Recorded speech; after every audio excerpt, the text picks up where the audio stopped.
దామబెట్టు యాదాద్రి మండలం టోటల్ 3 ఎకరాల land near by triple R వస్తుంది.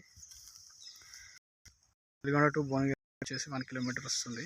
త్రిబుల్ ఆర్ వచ్చేసి 2 కిలోమీటర్ త్రిబుల్ ఆర్ వస్తుంది. భద్రాచలం హైవే కూడా 2 కిలోమీటర్స్ వస్తుంది. Bhuvanagiri 18 kilometres, 55 kilometres. యాయరుగుట్ట వచ్చేసి 25 కిలోమీటర్స్ ఉంది. క్లియర్ టైటిల్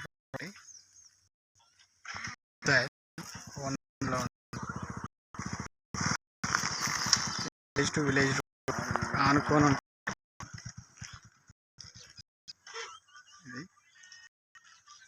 ఈ కడిలేసింది చుట్టూ.